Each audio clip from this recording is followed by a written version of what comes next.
Bismillahirrahmanirrahim. Baik para pelajar sekalian, hari ini kita akan belajar modul pembelajaran elemen grafik dengan modul pentaksiran PM04 menghasilkan pemodelan grafik 3D dan modul pembelajaran elemen animasi dengan modul pentaksiran PM10 iaitu menghasilkan animasi 3D. Jadi bagi PM04 menghasilkan pemodelan grafik 3D dan PM10 menghasilkan animasi 3D, kita menggunakan perisian 3D Studio Max. Okey? Baik. Kita pergi kepada konsep 3D. 3D dalam komputer grafik.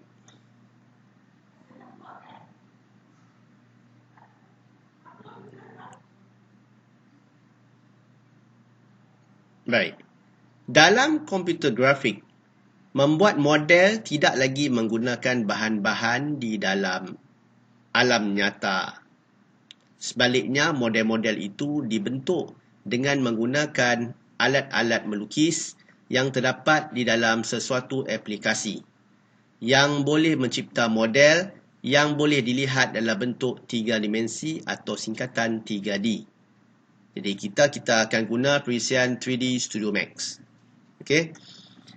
3 dimensi di sini bermaksud sesuatu objek itu boleh dilihat seperti keadaannya yang sebenar, iaitu mempunyai keluasan, width, ketebalan, height, kedalaman, depth.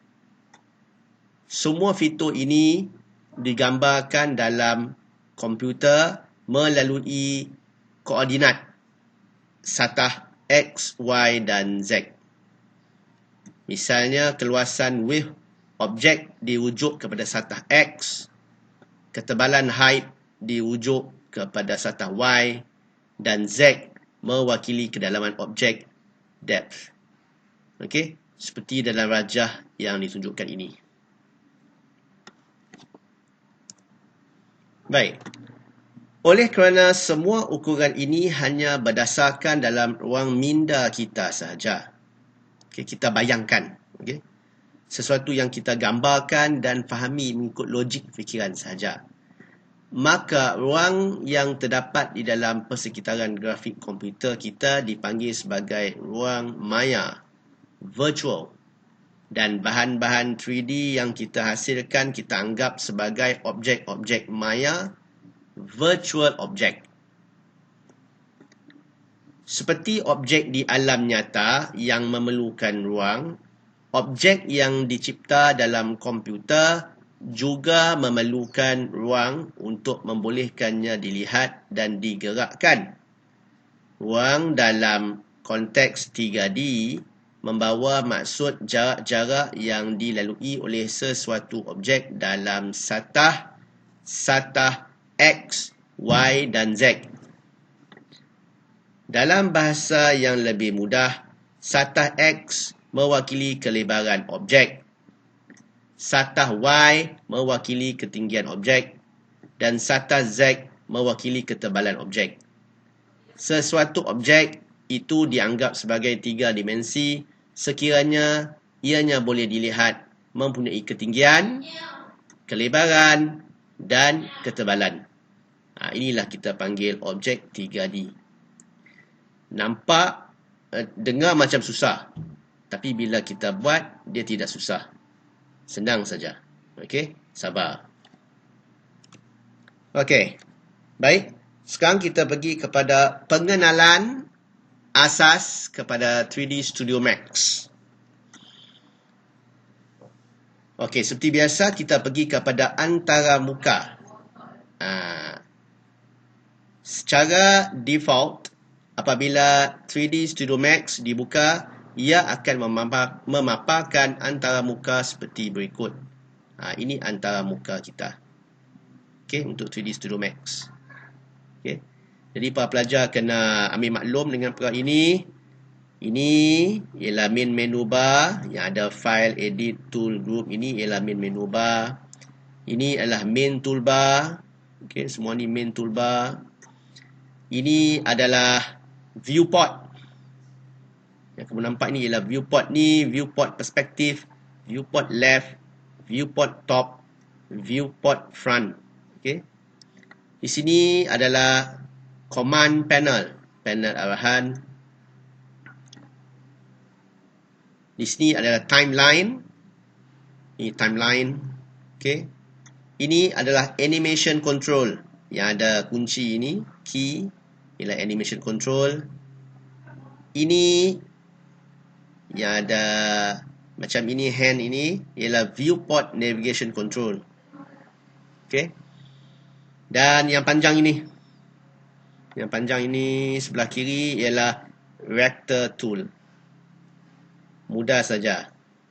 Jangan risau. Pelan-pelan kita buat. Baik, main menu bar. Seperti kebanyakan aplikasi yang berfungsi dengan platform Windows, 3D Max juga secara default mempunyai bar menu utama atau dipanggil main menu bar. Seperti biasa, menu utama ini menyediakan arahan-arahan untuk membuka fail yang baru, menyimpan, membuka fail yang sedia ada, menyunting dan sebagainya. Okey. Raja di bawah menunjukkan contoh main menu bar yang terdapat pada aplikasi 3D Studio Max. Okey, ini contoh. Baik, kita pergi kepada main toolbar. Main toolbar. Toolbar adalah alat yang sangat penting bagi 3D Studio Max kerana dengan menggunakan toolbar, pengguna dapat mengakses arahan-arahan penyuntingan kepada objek dengan mudah. Berikut adalah ikon toolbar yang terdapat dalam perisian ini. Okey. Ini pelajar kena ambil maklum, kena tahu. Bila kita buat dengan sendirinya, kita akan tahu. Okey. Penggunaan setiap ikon tool yang ada di sini. Okey. Jadi untuk kali ini kita tengok nama dia dahulu. Okey. Nanti kita akan cuba menggunakan ikon toolbar ini. Okey, ini undo, redo, select and link, unlink selection, bind to space wrap, selection filter, select object, select by name, rectangular selection region, window crossing toggle, select and move, select and rotate. Ni selalu guna ni. Select and move, select and rotate. Okay. Select and scale mungkin selalu guna. Reference coordinate system. Pivot selection. Select and manipulate. Okay. Sambung di bawah. Snap toggle, angle snap toggle, percent snap toggle, spinner snap toggle, name selection, asset, selection set, pull down, mirror selected, align fly out, layer manager, curve editor, schematic view, material editor. Ini penting, material editor kita akan selalu guna untuk buat texture mapping, render scene, render type, quick render. Okey. Ikon-ikon ini boleh ditambah atau dikeluarkan dari toolbar mengikut keperluan.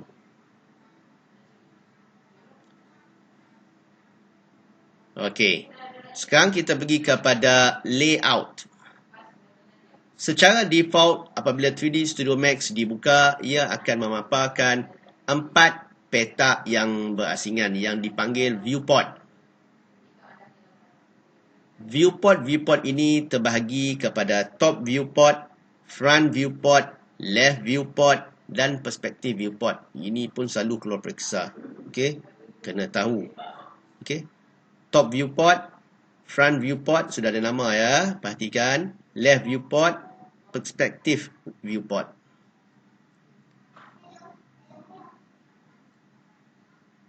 Viewport ini boleh dipaparkan dalam pelbagai susunan mengikut keselesaan pengguna.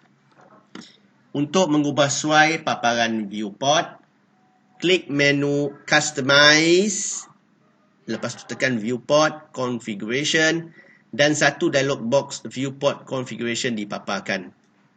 Klik pada tab Layout, pilih jenis scene yang disukai dan klik OK. Ini kita boleh susun Viewport Configuration ikut kesesuaian yang kamu mahukan.